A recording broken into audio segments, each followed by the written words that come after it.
সম্মানিত দর্শক এবং শ্রোতাবৃন্দ, আমি যশোরী আপনাদের সকলকে জানাই সালাম। আজ 2024 সাল, মহররম মাস।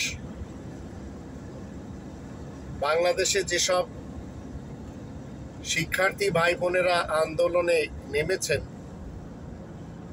একে একে 1 ডজনেরও বেশি ভাইদেরকে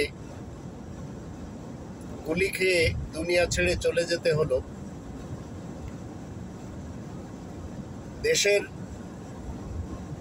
যারা বিজেপিতে চাকরি করেন, যারা পুলিশে চাকরি করেন, যারা আনসার, যারা এয়ারফোর্স, নেভি এবং মিলিটারিতে চাকরি করেন, আপনাদের সকলকে আমি বলতে চাই, কারোর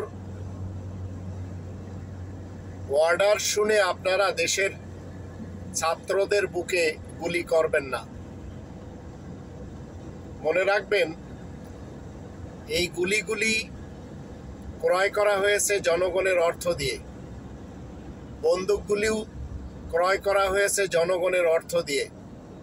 আপনারা বেতন পাচ্ছেন, আপনাদের পরনে যে পোশাক, আপনাদের পায়ে যে জুতা, এগুলি সব জনগণের টাকায়। আর এই জনগণের দেশটাকে সামান্য কয়েকজন দুর্নীতিবাজ নেতা নেত্রী এবং কর্মীদের হুকুম শুনে, অর্ডার শুনে আপনারা দেশের মানুষের বুকে গুলি করবেন না। আপনারা একটু চিন্তা করে দেখুন, এই পৃথিবীতে আমরা কিন্তু একবারই এসেছি, আর একবার আসবো না। শিক্ষার্থীরা তারা আন্দোলন করে চলেছে, দেশের মানুষ জেনে গেছে এই দেশ এই মুহূর্তে তাদেরই কবজায়। বিগত 1 যুগেরও বেশি সময় ধরে যারা কিনা দেশের খায়, দেশের পরে, দেশেই থাকে, কিন্তু তাদের আত্মাটা পরিচালনা করে অন্য দেশের লোকেরা, বিশেষ করে ভারত, বিশেষ করে তাই যারা মূলত আমাদের দেশের শত্রু, এরাই সবাই কিন্তু আমাদের দেশের সম্পদ লুটে পুটে নিয়ে ভিন দেশে কেউ 1 ডজনেরও বেশি বাড়ি করেছে, আবার কেউ ব্যাংক লুটপাট করে ভিন দেশে চলে গেছে। কেউ ভারতে গেছে, কেউ মালয়েশিয়ায় গেছে, কেউ সিঙ্গাপুর, কেউ ইউরোপে, কেউ আমেরিকা, কেউ অস্ট্রেলিয়া, কেউ কানাডা, আবার কেউ আরবের দেশগুলিতে, কেউ আফ্রিকাতেও রয়েছে। তো এদের আসল উদ্দেশ্য কি ছিল? লুটপাট করার। একটি দেশে সবাই যদি লুটপাট করে, তাহলে তো সেই দেশটি চলবে না। আপনারা যারা মনে করে চলেছেন দেশের মানুষের বুকে গুলি করলে আপনাদের বেতনের টাকাটা হালাল হয়ে যাচ্ছে, তো আপনারা আপনাদের সন্তানদের মুখে এমন খাদ্য খাবার দিচ্ছেন যে খাদ্য খাবারগুলি আপনি ক্রয় করছেন মানুষ মারা অর্থ দিয়ে। সীমান্ত যাদের পাহারা দেওয়া দরকার, তারা সীমান্তে বিড়াল সাজেন, আর ঢাকা শহর বা বিভিন্ন শহরে এসে তারা বীর সাজেন। এটি তো ঠিক না। আর্মিদেরও অনেকেই দেশের মানুষের আস্থা তাদের উপর থেকে উঠে গেছে। পুলিশদের একই অবস্থা। যারা সৎ তাদের নিয়ে আমি কথা বলছি না, আপনারা যারা দুর্নীতিতে, দুষ্কৃতিতে, ভ্রষ্টাচারে এবং নৈরাজ্য সৃষ্টি করার তালে ব্যস্ত, আপনাদেরকে বলছি। দেশের প্রত্যেকটি সেক্টর নষ্ট হয়ে গেছে।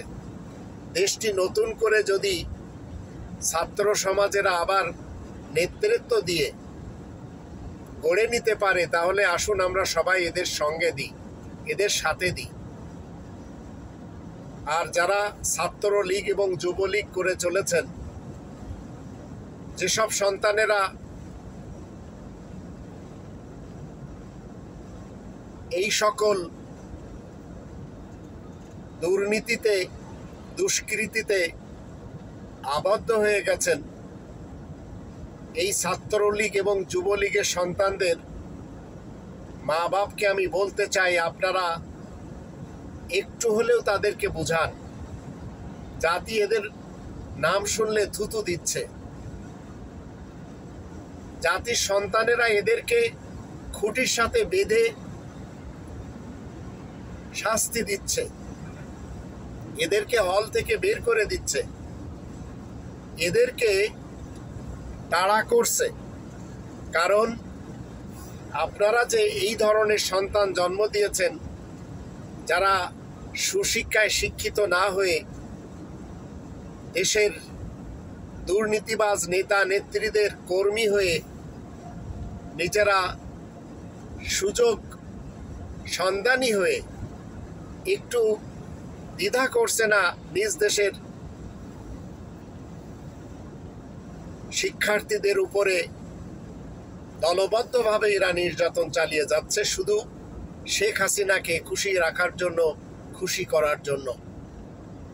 আর শেখ হাসিনা অতীতে কি স্লোগান দিয়েছে? ভারতকে যা দিয়েছি সারা জীবন মনে রাখবে। আর তার মন্ত্রীরা কি বলেছে? ভারতের সাথে আমাদের সম্পর্ক স্বামী স্ত্রীর।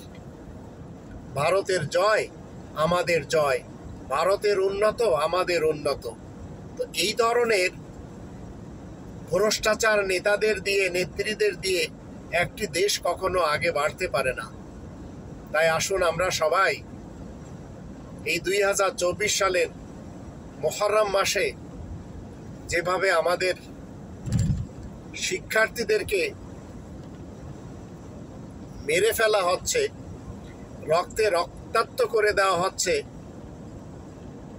ছেলে হোক মেয়ে হোক কাউকে ছাড় দেওয়া হচ্ছে না, প্রশাসনের পুলিশ ভাই বোনদেরকে বলবো আপনারা একটু চিন্তা করুন, এরাও কিন্তু আপনাদের ভাই বোন। তাই বলে আপনারা শেখ হাসিনার খুশিতে শরিক না হয়ে 18 কোটি মানুষের দুঃখটা বোঝার চেষ্টা করুন। আশা করি আপনারা আমার কথাগুলি একটু বোঝার চেষ্টা করবেন। মনে রাখবেন, বিশ্ব তখন এগিয়ে যায়, একটি দেশ তখনই এগিয়ে যায় যখন সে দেশে মেধাবীরা আগে আসে। আর এই মেধা নষ্ট করে দেওয়ার জন্য আমাদের বাংলাদেশের শিক্ষা ব্যবস্থাকে ভারতের 53 বছরে শেষ করে দিয়েছে। আমাদের চিকিৎসা বিভাগকে শেষ করে দিয়েছে। আমাদের দেশের প্রত্যেকটি সেক্টর আজ তাদেরই দখলে। ভারতের 35 লক্ষ লোকেরা আজ আমাদের দেশের বিভিন্ন সেক্টরে বসে আছে। তাই আসুন একটু চিন্তা করুন যে এই দেশকে যদি ভারতের পেটে দিয়েই দিতে হয়, তাহলে 1971-এ যুদ্ধ করার দরকার কি ছিল? এই দেশে যদি ভারতেরাই শাসন করে এবং ভারতপন্থীরাই শাসন করে, তাহলে 1971 সালে ভারতের পেটে দিয়ে দেওয়া উচিত ছিল। কিন্তু ছাত্র সমাজকে আমি বলতে চাই, তোমরা আজ 53 বছর হলেও বুঝেছ যে ভারতের গোলামিতে এদেশের ভবিষ্যৎ নেই, তোমাদেরও ভবিষ্যৎ নেই। তাই তোমরা চেষ্টা সাধনা করে, সংগ্রাম করে নিজেরা কিভাবে শান্তিতে থাকবে, অন্যদেরকে কিভাবে শান্তি দিবে, নিজেরা কিভাবে নিরাপদে থাকবে, অন্যদেরকে কিভাবে নিরাপত্তা দিবে, তার জন্য এই সংগ্রাম চালিয়ে যাও। আমরা প্রবাসীরা সবাই তোমাদের সাথে এবং তোমাদের পিতামাতা, ভাই বোন, আত্মীয় স্বজনদেরকেও বলবো, যারা পিলখানাতে স্বজনদের হারিয়েছেন তাদের বেরিয়ে আসা উচিত। যারা শ্যাপলা চত্বরে নিজেদের সন্তানদের, নিজেদের স্বজনদেরকে হারিয়েছেন তাদেরও বেরিয়ে আসা উচিত। যারা গ্রেনেড হামলার সময় স্বজনদেরকে হারিয়েছেন তাদেরও বেরিয়ে আসা উচিত। যারা অলি আর্টিজানে নিজেদের সন্তানদেরকে খোয়াইয়েছেন তাদেরও বেরিয়ে আসা উচিত। রিক্সা চালক যারা রয়েছেন সকল ভাইদেরকে বলবো, কখনো পুলিশ আপনাদের উপরে নির্যাতন, জুলুম, নিপীড়ন চালাবে না যদি আপনারা এখন এই সংগ্রামে শিক্ষার্থীদের সাথে বেরিয়ে আসেন। যারা সুষ্ঠু বিচার পাননি, যারা নিজেদের ন্যায্য অধিকার পাননি, তাদের সকলের বেরিয়ে আসা উচিত।